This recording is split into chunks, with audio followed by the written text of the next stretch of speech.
Welcome to Mortgage Business Expo in London. A nice busy day, lots and lots of brokers here. We're going to welcome Adam Tyler from FIba and ask some questions about the specialist finance and property Thank you, sector. Paul. Yeah, no, thank you. I'm glad to be here. I mean, I've been here for a number of years, and I think this year's got off to a really, really good start. Still relatively early, but there's plenty of people around.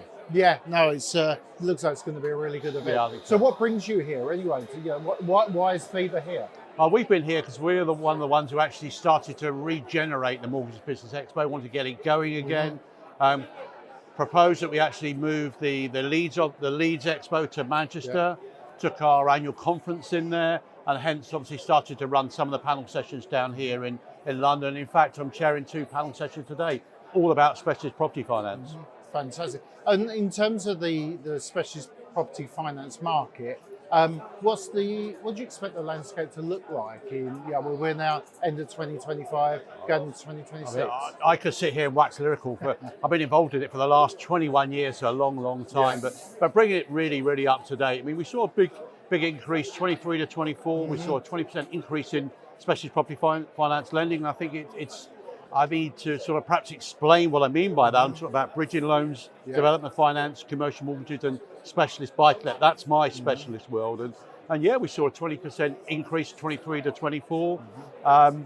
Particular areas, semi-commercial, for example. I think VAS are reporting a 41% increase in valuations in 2024 on semi-commercial.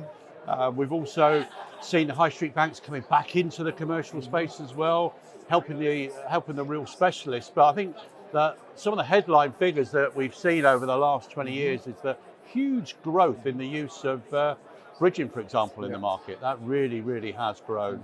So 2025 been a very good year. I can't see any reason at all that 2026 will not be any different. Fantastic. And in terms of looking around the room, there's some young people here, which is good to see. But in terms of getting talent into this industry, how important is that for people to want this to be a future career for them?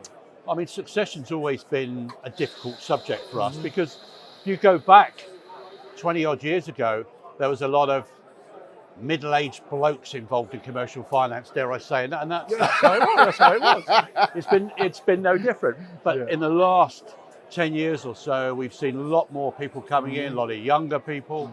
The sort of the gender thing has changed completely. If you look at my panel sessions, I may well have panel sessions with 3 women on, Absolutely. Not 4 blokes, it's 3 women and a chap on there now. So, and again, the knowledge that we're trying to impart through FIba is huge. We set up a qualification 2 years ago, the Certified Practitioner in Specialist Property Finance, to help people get more involved in the industry. You see the age has got younger. But what's also happened is that you've got a lot of people come over from the residential mortgage market who've decided that specialist is a place for them to be. They've got involved in buy-to-let to begin with, then a bit of bridging and so on and so on. Development finance is a lot harder, a lot more specialist. So what we're seeing is those residential mortgage brokers also bringing their regulated practices into an unregulated world, which is fantastic news because it's upskilling. But what I really want to sort of, I suppose, make a big comment on is 20 years ago, the bridging market was worth 300 million. That market's in excess of 14 billion now.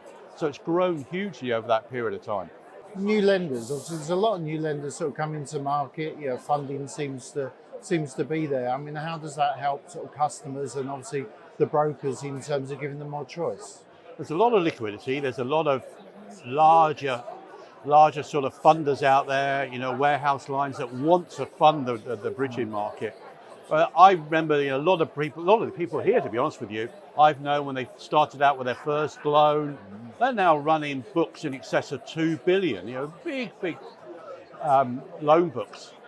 There is a space for new lenders, of course there is, but they've got to make sure they're coming into a world that's embracing technology, got new technology coming in. We're talking about APIs, we're talking about sourcing tools. So there's a lot of additional things that are actually happening in our market, which in the past were traditional intermediary introduced business. So there are changes. So I think if you're coming in, it's not as easy to engage in a broker market as it was previously, but there's certainly new space for lenders as long as they're doing things in the correct way. No, perfect. And the customer's getting the best deal. Thank you, Adam. Thank you for your time. enjoy the rest of today. I will once I've done my 2 sessions in there. Definitely. It is going to be a really busy day. It's going to be a very busy day. I look forward to wandering around, and I'll see you later. Thank you, Paul. Thanks.